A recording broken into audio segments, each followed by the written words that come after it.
Ibn Ataillah al-Iskandari, L'abandon de la volonté propre, chapitre 30, des diverses façons de formuler élégamment ces demandes. Sache que Dieu te fasse miséricorde, qu'il y a deux façons fort différentes de demander sa subsistance. La première est que le serviteur met tant d'ardeur à sa demande que celle-ci finisse par le détourner complètement de Dieu. En effet, une volonté qui se fixe un objectif se détourne du même coup de toute autre chose, ce que le cheikh Abou Madian, que Dieu lui fasse miséricorde, exprimait ainsi. Le cœur ne peut avoir qu'une orientation. Sitôt que tu la lui as donnée, il se détourne de toutes les autres. Le Coran nous enseigne à ce sujet: Dieu n'a point placé deux cœurs dans la poitrine de l'homme. C'est-à-dire qu'il ne lui a pas laissé le loisir d'avoir deux orientations à la fois, puisqu'il est incapable de prendre deux directions en même temps. On ne peut en effet prendre deux directions à la fois sans que ce soit au détriment de l'une des deux. Il n'y a que la divinité qui en soit en mesure de s'occuper de toutes les choses à la fois, sans le moindre préjudice pour aucune d'entre elles. Pour cette raison, le Coran affirme: Il est Dieu dans les cieux et Dieu sur terre. Cela signifie qu'il est en mesure de se tourner vers les habitants des cieux et de la terre sans que ceux-ci ne le détournent de cela, et vice-versa. Car il n'est rien qui puisse le distraire de quoi que ce soit. Voilà pourquoi le nom de Dieu est répété 2 fois dans ce noble verset, car sans cette répétition, la signification que nous venons d'évoquer n'eût pas été comprise autrement que comme une conséquence naturelle de la fonction de divinité. Il apparaît donc clairement que celui qui demande sa subsistance avec une ardeur qui le détourne de Dieu ne formule pas sa requête avec élégance, celle-ci consistant précisément à faire le contraire. La seconde façon de formuler sa demande en conformité avec les convenances spirituelles consiste à demander à Dieu sa subsistance sans en fixer la quantité ni en déterminer le moyen ou le moment, afin de lui laisser le soin de rétribuer son serviteur de ce que bon lui semble, et comme bon lui semble, et au moment que bon lui semble. Telle est la façon convenable d'adresser une requête à Dieu, car quiconque formule des demandes en les soumettant à une modalité, une quantité ou un moment déterminé, prétend par là même exercer un pouvoir sur son Seigneur, et s'affiche comme doué d'un cœur insouciant. On rapporte qu'un homme de bien avait coutume de faire cette invocation. Mon Dieu, j'aimerais renoncer aux causes secondes, c'est-à-dire aux fatigues occasionnées par le recours aux causes secondes, et recevoir chaque jour sans effort 2 galettes de pain. Or il advint qu'il fut jeté en prison.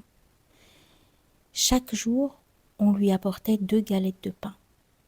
Cette situation lui devint rapidement pesante, et il se mit à méditer ce qui lui était advenu lorsqu'il entendit une voix intérieure qui lui disait: Tu nous avais demandé 2 galettes de pain quotidiennes, mais non d'assurer ta sécurité.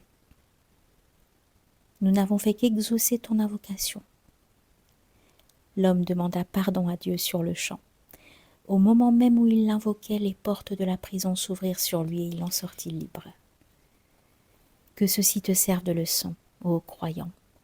Ne demande jamais à Dieu de te sortir d'une situation pour aller vers une autre, de ton choix, à moins que celle où tu te trouves ne te contrevienne à la loi. Ne contrevienne à la loi. Cela constitue un manque de convenance à son égard, exalté soit-il. Montre-toi plutôt patient et ne demande pas à sortir de toi-même d'une situation donnée, de crainte de voir ta prière exaucée, mais que tu sois privé de quiétude dans ta nouvelle situation. Qui renonce à un moyen de subsistance pour en mettre en œuvre un autre qui doit lui apporter richesse et quiétude, peut fort bien ne rencontrer que fatigue et difficulté en guise de punition pour avoir fait un choix individuel. Nous avons déjà expliqué en début de cet ouvrage que demander à Dieu de nous délivrer des conditions auxquelles il nous a lui-même soumis n'est que la forme dissimulée d'un désir passionnel blâmable. Quant à l'implorer de mettre des causes en œuvre, une fois qu'on est établi dans la station du dépouillement, at-tajrid, cela dénote un manque de fermeté dans la volonté. Comprends donc, que Dieu te fasse miséricorde, que l'objectif de l'adversaire est de te rendre insatisfait de la situation dans laquelle Dieu t'a établi, pour t'en faire désirer une autre et troubler de cette façon ton cœur et ta sérénité. Le diable vient ainsi trouver celui qui gagne sa vie en travaillant, el-mutasabbib, et il lui dit « Que ne délaisses-tu, que ne te dépouilles-tu de ton travail ?» Les lumières de la gnose t'illumineraient alors, et ton cœur épuré prendrait connaissance des secrets divins. Voilà comment sont arrivés tel et tel saint. Or, pour un serviteur indigne d'accéder à une telle station, parce que n'en présentant pas les dispositions requises, et apte seulement à œuvrer pour gagner sa vie, l'abandon de son travail risque fort de faire vaciller sa foi et de lui faire perdre ses certitudes. Il se mettra bientôt à quémander auprès des créatures, ne se souciant plus que de sa subsistance, désormais coupée de Dieu. Et c'est cela même que recherche l'adversaire. Ce dernier se présente toujours à l'homme sous la forme d'un être d'excellents conseils, comme nous avons vu qu'il fit avec Adam et Ève sur la paix lorsqu'il leur dit « Votre Seigneur ne vous a interdit l'accès de cet arbre qu'afin que vous ne deveniez que des anges, que vous ne deveniez pas des anges ou des immortels. » Et aussi, et il leur jura à tous deux « Je suis pour vous un bon conseiller. » De même, le diable vient trouver celui qui a renoncé au monde, el-mutajarrid, littéralement s'est retranché du monde, et lui dit « Mais jusqu'à quand délaisseras-tu le travail ? Ne sais-tu pas qu'une telle négligence pousse ton cœur à convoiter ce qui se trouve entre les mains des hommes, ouvre la porte à l'envie et t'interdit de te montrer secourable, de faire preuve d'abnégation, de t'acquitter de tes devoirs envers autrui ? Si tu te mettais au travail, tu serais bientôt de ceux qui donnent au lieu d'être de ceux qui attendent qu'on leur donne. » Et voilà un serviteur dont le temps était utilement employé, dont la lumière s'était développée, et qui avait trouvé la quiétude dans le renoncement au monde, qui ne cesse plus d'être importuné jusqu'à ce qu'il se remette au travail, avec les perturbations qu'elles impliquent, et qu'il soit recouvert par leurs ténèbres. L'homme affairé dans ce monde se trouve dans une situation plus enviable. Il n'a pas emprunté une voie pour qu'on puisse dire de lui qu'il a rebroussé chemin, ni poursuivi un but dont il s'est finalement détourné. Comprends donc ce que je veux te dire et demande la protection de Dieu, car celui qui demande la protection de Dieu sera conduit sur une voie droite. Dans les deux cas, l'objectif du diable est de mécontenter le serviteur de la condition que Dieu a choisie pour lui, jusqu'à lui faire quitter pour une condition qu'il a choisie de lui-même. Or, si Dieu t'aide à assumer la condition qu'il t'a choisie, il t'abandonne en revanche à celle que tu t'es toi-même choisie. Dis, Seigneur, accorde-moi une entrée sincère et une issue sincère, et donne-moi de ta part un pouvoir victorieux. L'entrée sincère consiste à entrer par lui, non par toi-même. Et l'on peut en dire autant de l'issue sincère. Ce que Dieu exige de toi est que tu restes là où il t'a établi, afin que ce soit lui qui te fasse sortir de ta condition, de la même manière qu'il t'y avait établi. L'affaire n'est pas que tu renonces aux causes, elle est que les causes t'abandonnent. C'est pourquoi un connaissant affirmait « 100 fois j'ai renoncé aux causes pour finir en définitive par y retourner. Mais lorsque ce sont les causes qui m'ont abandonné, je n'y ai plus jamais eu recours. » J'entrai un jour chez le cheikh Aboul Abbas el-Mursi, fermement décidé à renoncer au monde. L'union à Dieu, me disais-je en moi-même, exige que l'on ne se préoccupe pas des sciences exotériques et qu'on évite la fréquentation des gens. Or, avant même que je ne lui fasse part de mes résolutions, mon maître me dit ceci. Un homme qui montrait du talent à l'apprentissage des sciences exotériques vint me trouver après avoir goûté quelque chose de cette voie pour me demander: Maître, puis-je sortir de ma condition et me libérer pour demeurer en ta compagnie? Je lui répondis: Là n'est pas la question. Demeure plutôt tel que tu es, et ce que Dieu t'a imparti par notre intermédiaire arrivera inévitablement entre tes mains. Puis, le cheikh ajouta en me regardant avec insistance: Telle est l'attitude des gens sincères. Ils n'abandonnent pas leurs conditions, afin que ce soit Dieu lui-même qui se charge de les en changer. Je sortis de chez lui, le cœur lavé de toute idée de renoncement, et trouvai bientôt le repos dans l'abandon à Dieu, exalté soit-il. Mais des maîtres tels que les miens sont de ceux que le prophète alayhi salatu wassalam appelait des hommes qui gagnent à être fréquentés. Littéralement, cela signifie celui qui se trouve en leur compagnie ne connaîtra pas l'affliction. La yashqa bihim jalisuhum. Demander avec élégance consiste à invoquer Dieu non en vue d'obtenir ta requête, mais uniquement pour s'adresser à lui, c'est-à-dire de faire de l'objet de la demande un prétexte pour t'adresser à lui. Nous avons déjà cité cette parole d'Abul Hassan al-Shadhili, que Dieu lui fasse miséricorde. Quand tu invoques Dieu, que ton souci principal ne soit pas de voir ta demande exaucée, mais de t'adresser à ton maître. On rapporte également qu'avant de se présenter devant Dieu sur le mont Sinaï, Moïse alayhi salam faisait le tour des enfants d'Israël demandant: Y a-t-il quelqu'un qui veuille me charger d'un message pour mon Seigneur? Et cela dans l'espoir de prolonger quelque peu son entretien avec Dieu. Demander avec élégance est d'avoir conscience, lorsqu'on présente sa requête, que c'est la subsistance qui réclame le demandeur et non le contraire, si bien qu'elle ne saurait être le résultat de la demande. Présente donc ta requête en étant conscient de ton impuissance totale et de ton indigence absolue. Demander avec élégance consiste à ne pas convoiter ce qui revient à l'humanité d'ordinaire, mais à témoigner de notre servitude devant Dieu.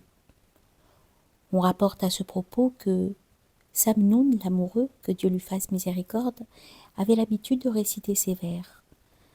En dehors de toi, je n'ai goût à rien. Éprouve-moi donc comme il te plaira.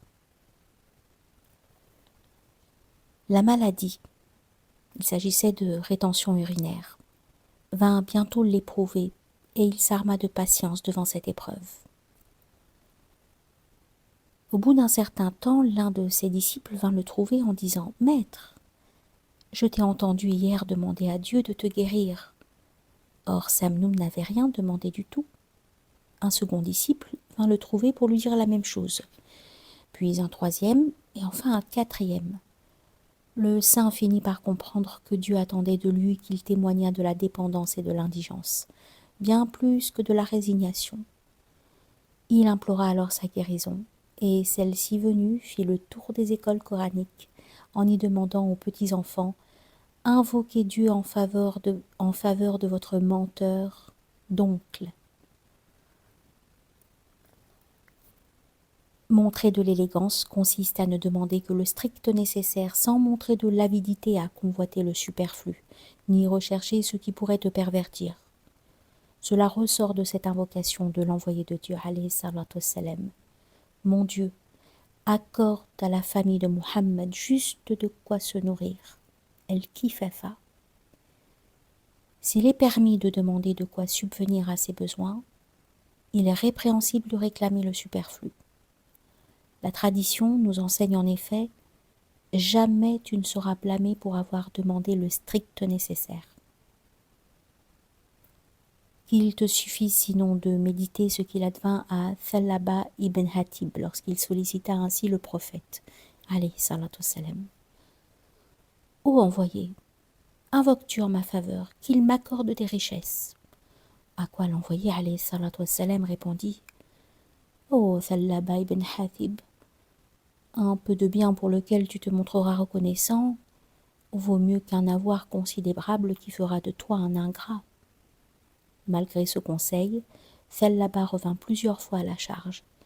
Le prophète alayhi salatu wassalam lui faisait à chaque fois la même réponse, mais devant son insistance, il finit par invoquer Dieu, lui demandant d'accorder à Thallaba ce que celui-ci avait choisi pour lui-même. La conséquence de ce choix funeste, qui allait à l'encontre de l'avis même de l'envoyé, fut que les biens du compagnon augmentèrent rapidement au point de bientôt l'empêcher d'accomplir les prières en commun derrière l'envoyé de Dieu, alayhi salatu wassalam, à l'exclusion de la prière du vendredi cependant. Mais ses troupeaux n'arrêtaient pas de grandir, et il en vint à négliger même cette prière.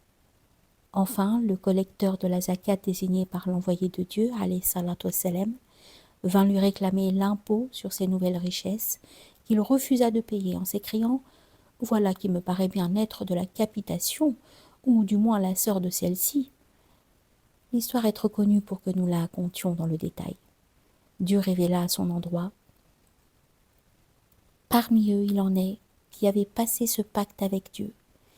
Si Dieu nous accorde une part de ses faveurs, nous ferons l'aumône et serons au nombre des gens pieux.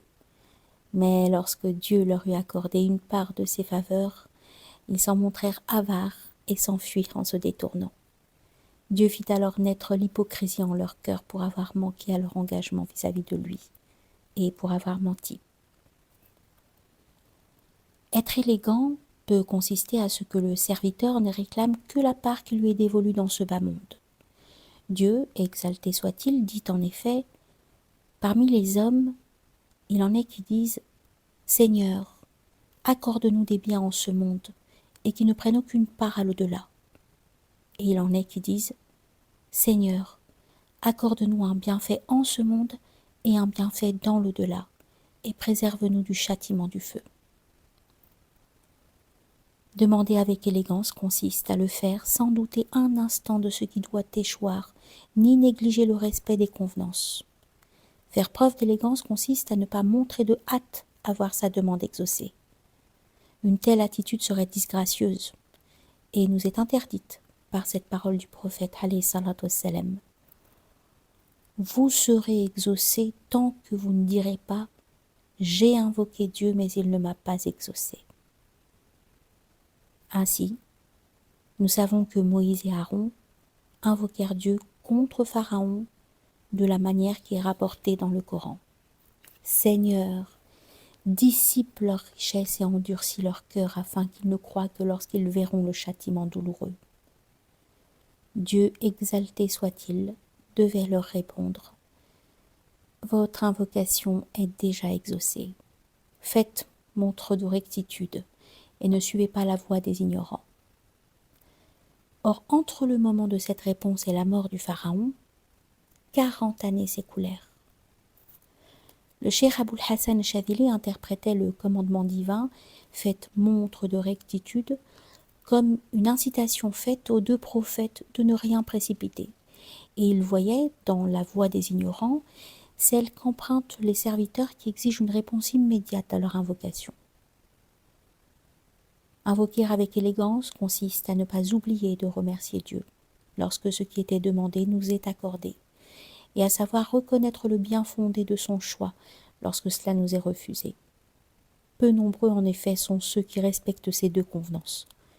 Le serviteur est en général persuadé que sa demande ne peut que lui être profitable. Mais comment cet ignorant peut-il prétendre juger de la science divine ? A-t-il la moindre connaissance de ce que Dieu occulte au regard des hommes ? Vouloir imposer un choix à son Seigneur est le plus éclatant témoignage de l'ignorance du serviteur. Aussi, adresse-lui tes demandes, en t'en remettant totalement à lui, sans vouloir lui imposer tes projets ni tes choix. Ton Seigneur crée ce qu'il veut, c'est lui qui choisit et ils n'ont point le choix. En réalité, une requête adressée à Dieu peut porter sur 3 objets. Ce qui constitue un bien incontestable, tel la foi ou les œuvres pies, cela demande-le sans aucune restriction. ceux qui constituent un mal incontestable, tels la mécréance ou la désobéissance à Dieu, demande-lui de t'en préserver sans relâche. Enfin, ceux dont les conséquences sont imprévisibles, telles la richesse, la puissance, l'élévation en ce monde, et ainsi de suite. Ne demande cela qu'en ajoutant « Mon Dieu, si tu sais que cela constitue un bien pour moi ». Tel est l'enseignement que j'ai recueilli de la bouche de mon maître Aboul Abbès, que Dieu lui fasse miséricorde. Faire preuve d'élégance consiste à ne demander qu'en étant conscient que la part de chacun a d'ores et déjà été prédestinée par Dieu, et donc sans compter réellement sur cette demande. Cela consiste enfin à demander en étant conscient de ne rien mériter, car cette attitude, qui leur vaudra le plus la faveur du Seigneur des mondes, le cheikh Aboul Hassan avait coutume de dire « Je n'ai jamais rien demandé sans mettre en avant mes écarts ». Ce qu'il voulait dire par là, c'est que jamais il ne mettait en avant les qualités qui lui auraient valu le don divin. Il ne demandait donc ses faveurs, fadl, que comme un effet de sa grâce. Voici donc 10 manières de demander à Dieu avec élégance, mais le sujet est trop vaste pour qu'il soit question d'en faire une liste exhaustive. Nous n'avons mis ici que ce qui nous a été communiqué du monde de la non-manifestation et dont nous avons été gratifiés par notre Seigneur. Ce sont les paroles de celui qui dispense les lumières englobant toutes choses et dont chacun ne tire profit qu'à la mesure de sa lumière propre. La beauté des perles que l'on retire de la mer n'est-elle pas fonction de la profondeur à laquelle on plonge pour les ramasser? Ces terres sont toutes arrosées d'une même eau, et pourtant, nous favorisons certaines d'entre elles sur les autres pour ce qui est de la nourriture qu'elles produisent. En tout état de cause, ce que les hommes retireront de ces paroles sera toujours bien moindre que ce qu'ils ont laissé. Médite cette tradition.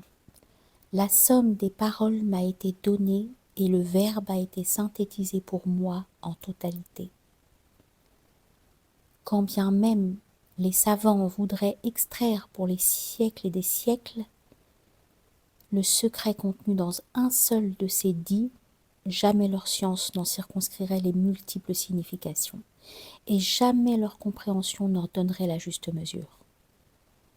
C'est ainsi que l'un d'eux, apportant son témoignage sur cette parole du prophète, alayhi salatu wassalam, pour un croyant, un des plus beaux aspects de l'islam consiste à ne pas se mêler de ce qui ne le regarde pas, affirma « Durant 70 années, j'ai mis ce hadith en pratique, sans jamais en avoir épuisé le contenu. » Comme il disait vrai, que Dieu soit satisfait de lui.